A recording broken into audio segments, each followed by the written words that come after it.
মানালি থেকে শৃঙ্খলা পাস পর্যন্ত যাত্রাটি যেন এক স্বপ্নের পথ চলা।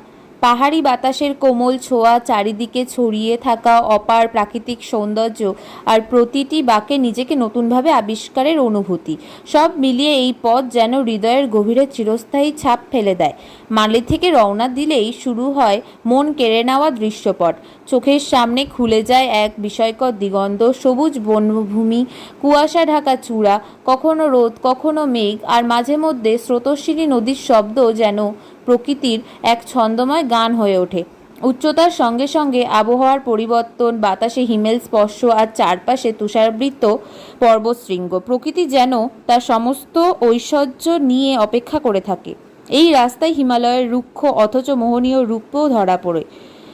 কোথাও তীব্র খাড়া পাহাড়, আবার কোথাও শান্ত ঝর্ণার ধারা, সবই যেন একে অপরের বিপরীত অথচ সম্পূর্ণতা এনে দেয় এই অভিজ্ঞতায়। পথের পাশে দেখা মেলে ঘাসে মোড়া প্রান্তর, যেখানে মাঝে মাঝে ঘুরে বেড়ায় জাক বা পাহাড়ি ছাগল।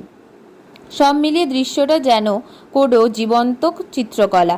শৃঙ্খলা পাসের কাছাকাছি পৌঁছালে মনে হয় যেন আকাশটা হাত বাড়ালেই ছোঁয়া যাবে।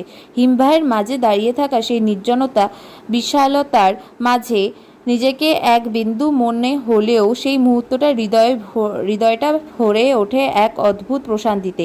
এখানে প্রকৃতি কেবল দেখা যায় না, অনুভব করা যায় হৃদয়ের গভীরে। এই পুরো যাত্রা কেবল একটি গন্তব্যে পৌঁছানোর গল্প নয়, এই এক আত্মিক অভিজ্ঞতা যেখানে প্রকৃতি মানুষের আত্মাকে ছুঁয়ে যায়।